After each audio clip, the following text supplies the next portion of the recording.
Hello everyone and welcome back to Fabio's Film Files.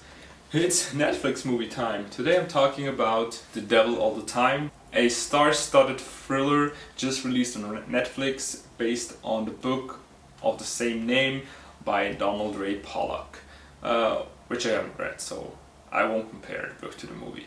I will just talk about the movie. You should know the drill by now.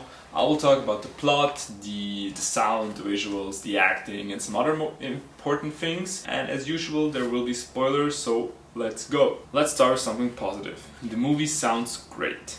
The songs used in this film really encapsulate the feeling of the movie perfectly. Whether they were Christian church songs or the songs that played on the radio between 1945 and 1965, they really take you back to that time and they bring it to life.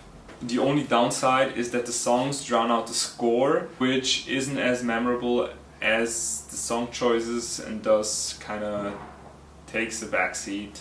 But it had its moments nonetheless. Visually speaking, the movie does the same thing.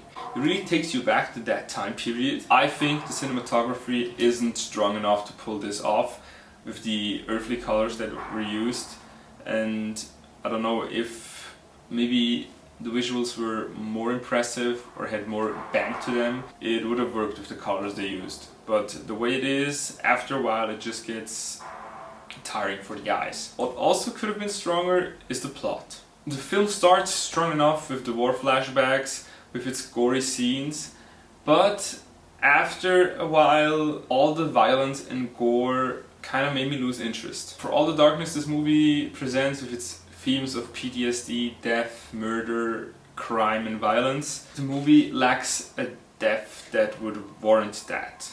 The issue isn't the violence, the issue is that with all that violence you need something more to keep you gripped to the story, because otherwise it's just one endless series of blood and death and it's just kind of depressing. Most movies of the similar kind focus more on a broader view of a certain time period or a certain place by presenting the struggles of that time. And while this movie does that, a deeper look into the more complex mechanisms of society gets kind of lost within all the violence. Same goes for the characters. The movie has a lot of characters and they all have their struggles and are connected in some sort of way. They all get lost in the bigger picture and it's hard to empathize with any of them. Maybe one exception to this is the character Charlotte Russell, played by Haley Bennett, who with just a few minutes of screen time manages to bring her character to life effortlessly with those few scenes she has.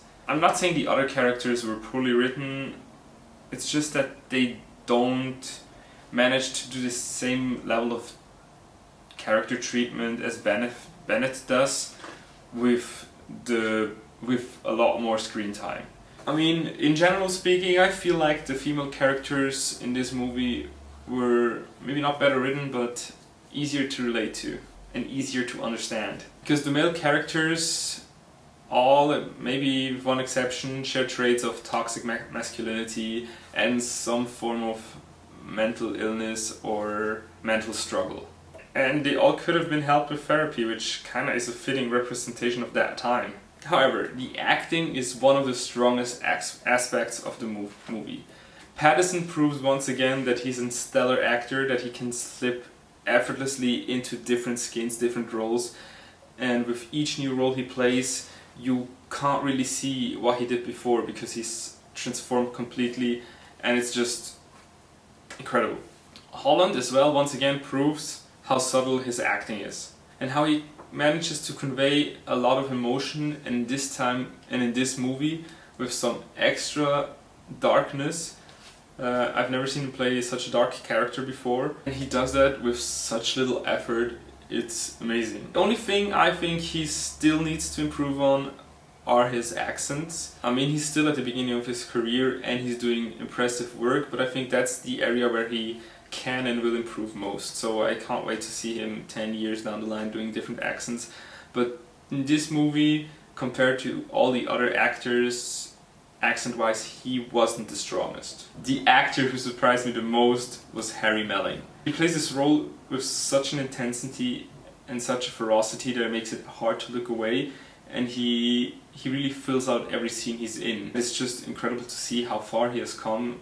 He started with playing Dudley Dursley on Harry Potter, and now he's doing this, and it's just proof that he's an incredible actor. My verdict: this movie is worth a watch, if only for the amazing actors. The sheer amount of talent on the screen is mind-blowing. But the movie is also very, very dark and depressing, and with a runtime of over 2 hours, you need to be ready for that kind of commitment. Because for me personally, after a while, as the movie progressed, I started to lose more and more interest because of how the plot is structured and because of the issues of the complexity of the movie. Because I think it lacks something, and it could be maybe a deeper treatment of the themes would have worked better. So yeah, the movie is an interesting work of film, but not really my cup of tea. If you like movies with depressing themes that don't really have a happy ending or any silver lining at the end, movies that make you contemplate life and the struggles other people have, maybe you will enjoy it better than I did. But for me, it's just I can appreciate the acting and what happened in the movie, but it's not what makes me happy at the end of the day. So I hope you enjoyed this video. Let me know what you think of it in the comments, or message me on Instagram or Twitter. Yeah, we'll leave the links in the description. Please give it a like, subscribe to this channel for weekly or bi-weekly or maybe twice a week. Who knows how many movies I watch, how many movies will be released. I hope to see you soon. Thank you so much, and I wish you a darn tootin' good day.